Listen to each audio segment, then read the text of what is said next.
On the 11th of February 1503, Elizabeth of York, wife of Henry VII, mother of Henry VIII, died in the royal apartments at the Tower of London. She had given birth to a baby girl called Katherine, but unfortunately neither the baby nor the mother could survive. Elizabeth had died on her 37th birthday.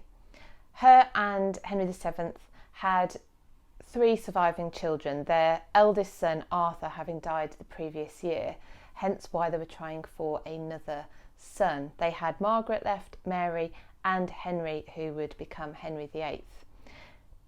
Now, there's going to be plenty of stories around Elizabeth of York out around on the internet during the week of her death. What I would like to show you is something called the Vaux Passional. And this is a book that was commissioned, well, we don't know exactly who commissioned it. We're possibly thinking that it could have been commissioned by Henry VII as a sort of a comfort, a way of making sense of the loss of both his heir and his wife in such a short period of time, that it would help understand how this was part of God's plan. And it is an amazing piece of work, and it was found a few years ago in the, I think it was the National Archives of Wales. And the Vaux Passional was created probably by one scribe, and I think we should allow ourselves to believe that it was commissioned for Henry VII, that it was given to him in some sort of gesture of comfort following the death of both his heir and his consort, and see it as quite a human side of a king and the royal family.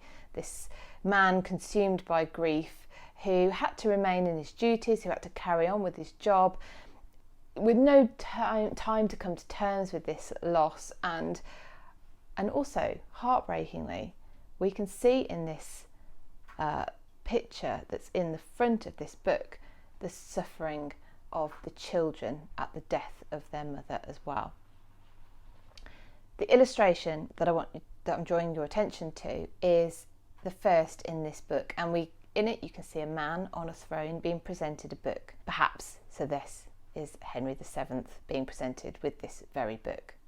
To the left we see 2 girls wearing black hoods sitting in front of a fire. These could have been Henry VII's surviving daughters, Margaret and Mary. Behind them is the most heartbreaking scene: a young boy with his head in his arms, possibly crying at the empty, black-swathed bed of his dead mother. And this is the figure that is believed to be Henry VIII as the 11-year-old Prince Henry.